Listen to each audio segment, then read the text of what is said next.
सुंदरकांड वाल्मीकि रामायण सर्ग 4। हनुमान का लंका नगरी में प्रवेश। रात्रि के समय शत्रुओं के विनाश की इच्छा से अपने बायां पांव रखकर लंका में प्रवेश करने वाले हनुमान ने भीतर विभिन्न संगीत वाद्य यंत्रों को बजते हुए सुना।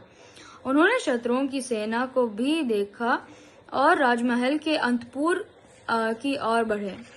वह हनुमान, जो वानरों में श्रेष्ठ, दीप्तिमान, लंबे भुजाओं वाले और अत्यंत पराक्रमी है, अपनी शक्ति से लंका पर विजय प्राप्त करते हैं, जो इच्छित रूप धारण करने में सक्षम है।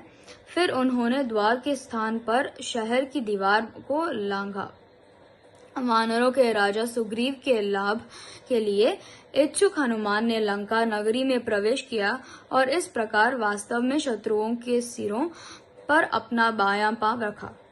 महान बलशाली वायुपुत्र ने रात्रि के समय नगर में प्रवेश किया और पुष्पों और मोतियों के प्रकाशित भव्य मार्ग पर चल पड़े। इसके बाद हनुमान उस सुंदर लंका नगरी की ओर गए। यह सुंदर नगरी आकाश की तरह चमक रही थी, जिसमें बादलों जैसे घर, हंसी की आवाज और अंदर से बजते संगीत वाद्य यंत्रों की आवाजें गूंज रही थी।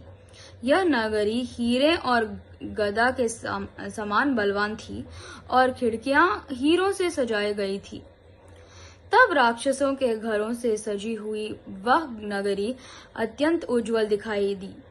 ये घर सफेद बादलों के समान आधुनिक थे, जिनका आकार कमल और स्वस्तिक के समान अद्भुत था और जो शुभ थे। वह महिमा संपन्न हनुमान, जो वानरों के राजा सुग्रीव के लिए कल्याणकारी कार्य करने वाले थे, श्रीराम के लिए अद्भुत मालाओं और आभूषणों से सजी लंका नगरी में घूमे। उन्होंने नगर को देखा और प्रसन्न भी हुए। एक भवन से दूसरे भवन के ओर जाते हुए हनुमान ने हर और विभिन्न आकार और रूप के भवन देखे।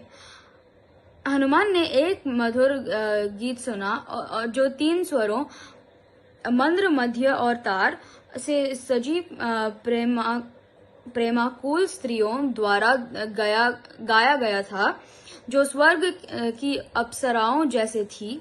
उन्होंने वहां धनाढ्य लोगों के घरों में कमर पर पहने जाने वाले आभूषणों के झकार की आवाज, सीढ़ियों पर कदमों की आवाज, योद्धाओं द्वारा बांह थपथपाने की आवाज और राक्षसों की गर्जना सुनी।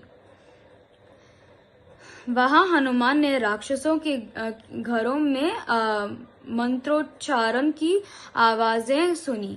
उन्होंने राक्षसों को वेदों का अध्ययन करते हुए देखा। उन्होंने उन राक्षसों को भी देखा जो मिलकर रावण की प्रशंसा कर रहे थे। हनुमान ने वहां विभिन्न प्रकार के राक्षस देखे।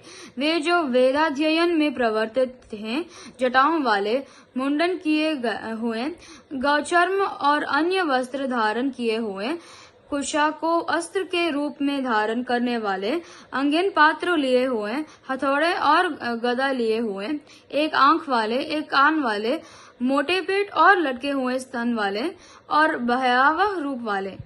हनुमान ने एक स्वर्णिम द्वार वाले भवन को देखा।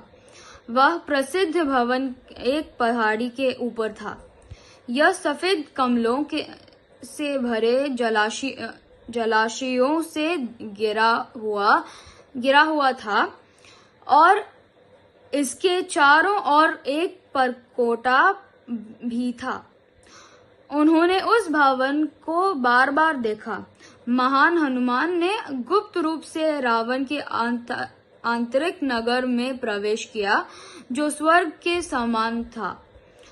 यह नगर घोड़ों की हिनहिनाहट, आभूषणों की झंकार, रथों, वाहनों और विमानों की आवाज से गूंज रहा था।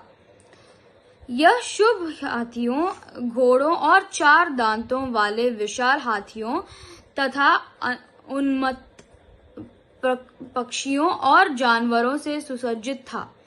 इसमें सुंदर प्रवेश द्वार से और यहाँ महान बलशाली राक्षसों द्वार सुरक्षित था। हनुमान ने रावण के आंतरिक नगर में प्रवेश किया, जो सोने से भरा हुआ था, जिसका स्वर्णिम आंगन था, जिसके मध्य क्षेत्र को बहुमूल्य मोतियों और हीरों से सजाया गया था और जिसे प्रतिदिन उत्तम अगरू और चंदन जल से छिड़का जाता था। इस प्रकार यह भारत के प्रथम महाकाव्य वाल्मीकि रामायण के सुंदरकांड का 4वां सर्ग समाप्त होता है।